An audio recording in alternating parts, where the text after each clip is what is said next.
So in today's video, I'm going to show you a really simple and fun technique for painting trees like this.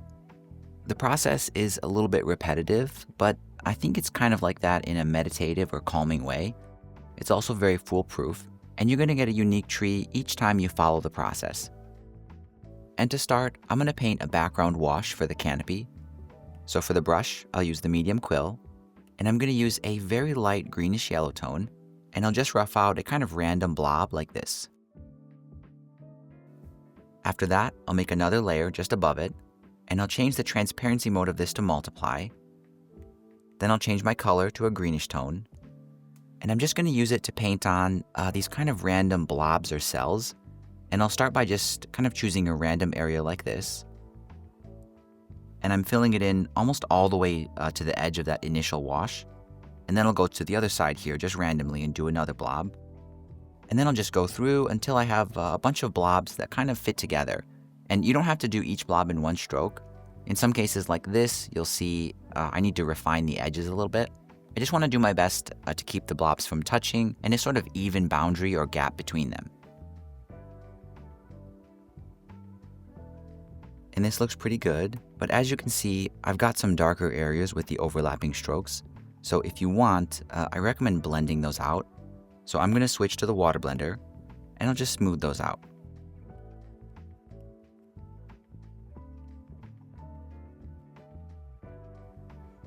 Next, I recommend going in there and sort of refining the color of these blobs. So the first thing I want to do is adjust the overall color just to be a little bit more yellow. Then after that, I want to add a sort of random color variation. So the way I do this is I grab the freehand selection tool, and I'm just going to select an area at the top like this. Then I'll do add to add another one. I'll select a random area down here, and then maybe a random area in the middle. Then I'll go to feather, and I'll feather this out quite a bit, maybe around 25 or 30%. Then I can go to hue, saturation, and brightness, and I'm going to brighten those areas, just those areas we selected, and then I'll shift them even further towards yellow. And this is definitely like an optional thing, but the reason I like to do it is it kind of breaks up the consistent, kind of perfect digital colors and makes this look more natural. And at this point, with the canopy roughed out like this, we can move on and start building the trunk. And that's going to be on a separate layer above the canopy. I'm going to continue with the same brush, the medium quill, and I'll use a somewhat desaturated brown tone like this. And I want to look at my tree and sort of choose, like if the trunk is going to be here, I need to connect it to one of these cells or blobs kind of on the opposite side. So I want to look for a good one. I think these are too small, so this is probably the one. So I'm just going to kind of start from the center of this cell and draw a curving shape that just goes across and down like this. And then I'll just go over it a few times and make it a little bit wider at the base. After that, I'll draw a branch that goes to the center of each blob and just reconnects to the trunk.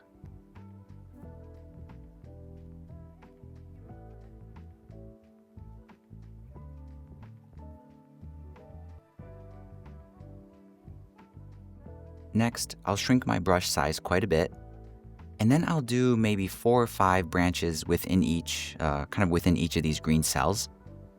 So for example, this one, I'll go to the end of the branch, and then I'll do 2 lines that kind of branch off like this. And then where they go beyond the edges here, I'm going to use the eraser to cut it back. And I'll do this process kind of in each of the cells, just randomly. The key thing is don't add too many branches. I think 3 to 5 is more than enough.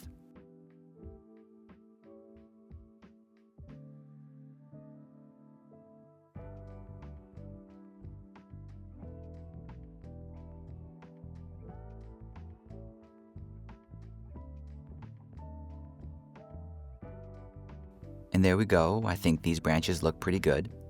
Now, it might have been a little bit confusing kind of watching that process, but this is one of those things that's actually a lot easier than it looks. So I think if you just give it a try, you're going to be really surprised how easy it is. Now at this point, with the main structure of the branches finished like this, I like to move on and add some shading to them. And I do the shading in sort of 2 stages. The first thing I want to do is add some overall kind of color variation. So for that, I want to make sure the branch layer is selected. Then I'll grab the selection tool set to freehand, and I'll just make a couple of random selections like this.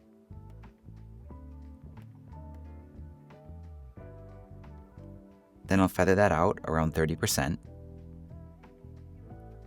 And I'll go to hue, saturation, and brightness, and I'll just darken those areas. After that, I'll make a few more random selections just in different areas, and this time I'll brighten those areas and saturate them. And the purpose of this is to just make the kind of overall tone of the branches a little bit more inconsistent and organic. After that, I can zoom in and do the individual shadows a little bit more carefully. So again, I'll do those with the freehand selection tool, and I just want to look at the branches and try to imagine which ones are in the front and which ones are in the back. So in this case, I think that branch is in the back, so I'll just select that area, and then I'll darken it a little bit. Now on the branch in the front, there isn't a lot of contrast, so what I can do is select that area, and this time I'll brighten it. Now following this process does create some weird hard edges, so if you don't like those, you can just blend them out using the water blender. And you can see here this instantly adds a lot of interesting depth. So I'm going to repeat this process just using the freehand selection tool in the blender, and just add maybe 10 or 15 shadows just throughout all the branches.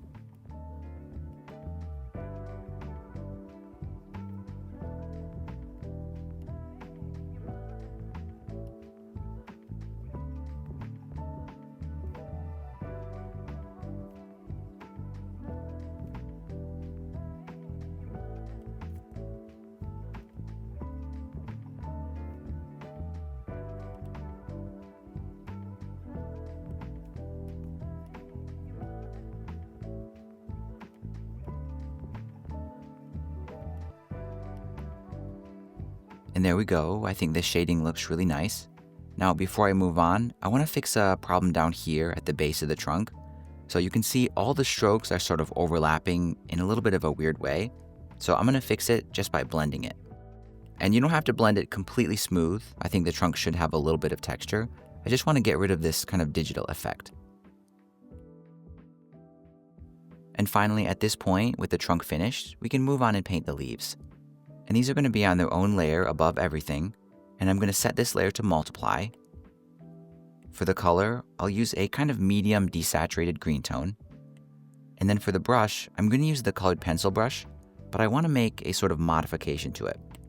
So for example, if I just scribble on some lines like this, you can see it looks fine, but the color is obviously the same with each line. I want to adjust the brush so that every time I make some leaves, it's a slightly different shade of green. So if you want to get that effect, we just need to change some of the brush settings. So I'm going to start by duplicating this brush. Then I'll tap on it to open the settings. Then I'll go to color dynamics. And if you scroll here, there's a couple different categories. Stamp color jitter. Go down here to stroke color jitter. And you can slide the hue here to 10%. And then you can go down here to darkness and slide that to 10% as well. And this time now when I make lines, you can see each one is going to be a slightly different shade and tone of green. So for the size, I recommend something around 10%. I don't want the leaves to be too small. And I'm basically just going to go and kind of treat each of these areas like a cell. And I'll just do this kind of arc shapes like this. Now don't make it too scribbly, so I'm going to try to avoid them overlapping too much. And I'm just going to fill each one like this. Now this whole process does take a lot of time, but I think I really enjoy it. It does have a kind of meditative quality to it. So take your time and enjoy the piece.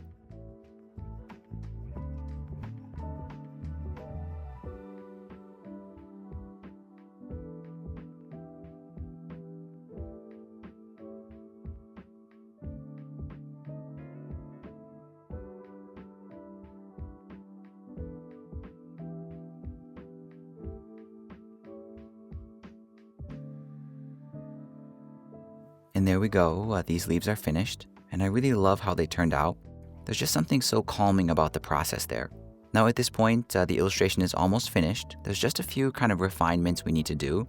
And the first thing I want to do is sort of refine the overall colors.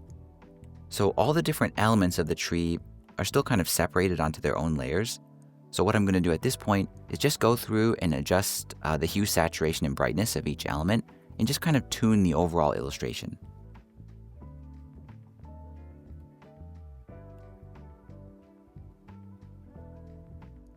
After that, I want to fix kind of where the background goes too far. So that's this first layer we did down here. So to fix this, I'm actually going to use the liquify tool, set to push, and I'm just going to push and pull the edges of it just so they line up better with these green blobs. After that, I want to trim the base of the trunk. So I'm going to make sure the trunk layer is selected, and I'll just trim it off with the eraser brush. It's optional, but you can also draw on a couple of blades of grass at the bottom here, and that does kind of help balance the whole scene. And finally, the last thing we need to do is just balance the overall illustration. So to do that, just merge all the layers together onto one. And then you can use the arrow tool, set to warp, and you can just kind of bend and stretch the tree a little bit, just until it looks more balanced and even.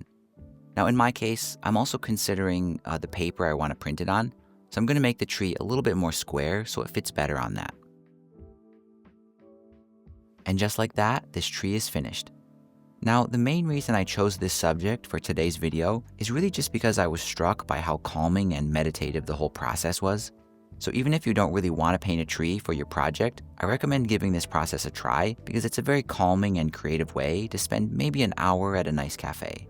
As always, if you think I've earned it, please give this video a like, and here are 2 more illustration tutorials I think you'll love to watch next.